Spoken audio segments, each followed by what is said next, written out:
Баршаңызға қайырлы күн уақыты. Менің есімім Майкер Масылбек. Сіздермен бүгін дайындалу жолы қарапайым чебуреки дайындайтын боламыз.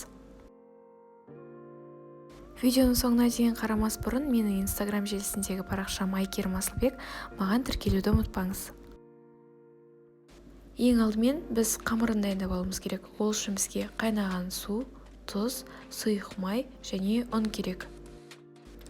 Қайнаған ыстық судың үстіне тұзды салып ерітіп аламыз, және үлкен ыдысқа ұнды алып, үстінен сұйық майды және суды аз мөлшерден құйып отырып, жұмсақ қамыр илейміз. Қамырды біраз илегеннен кейін 5 минутқа тындырып қойып қайта илесеңіздер, беті әдемі болып шығады.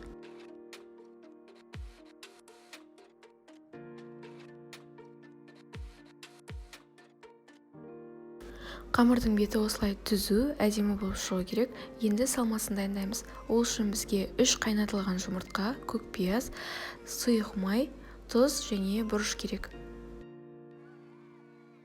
Көкпияз бен жұмыртқаны 4 бұрыштілеп кесіп аламыз және үстіне 3 ас қасық сұйық майды құямыз.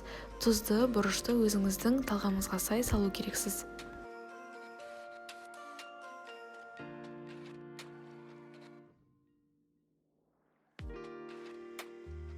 Қамырды өз ыңғайыңызға қарай бөлек-бөлек кішкентай етіп жайсаңыз болады, немесе мен сияқты екіге бөліп, қамырдың барлығын үлкен жайма ретінде жайып алуға болады. Менде қалыңдығы 2-3 мм аралығында болды. Енді осы қамырды 4 бұрышты бөліктерге бөліп, ішіне салмасын салатын боламын.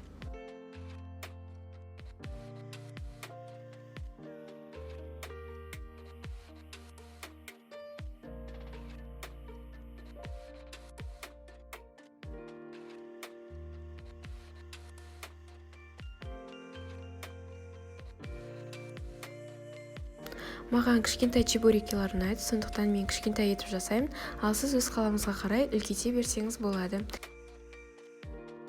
Алдын ала дайындап алған салмамызды қамырдың бір шетіне қарай салып, екінші жағымен бетін жауып, жан жағын бекітетін боламыз.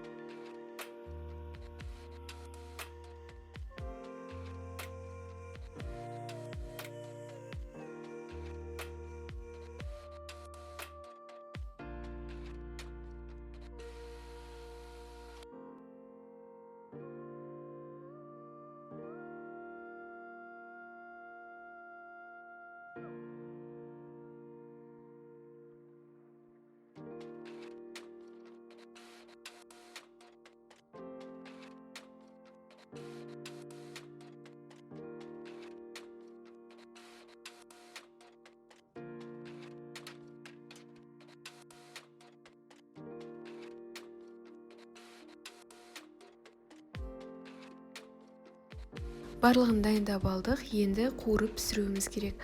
Ол үшін табанның астындағы отты қаттырақ қойып, майды құйып, қызған кезінде ғана барып, чебурекиларды салып, екі жақтан қуыратын боламыз. Екі жағын жақсылап қызартып қуырып алғаннан кейін, оттан алған кезде қағаз сүлгілерінің үстіне қоюымыз керек, артық майдан арылу үшін.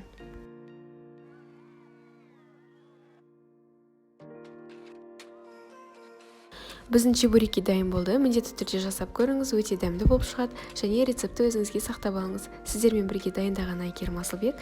Назарларыңызға көп рахмет. Менің YouTube каналыма тіркеліп, лайк басуды ұмытпаңыз.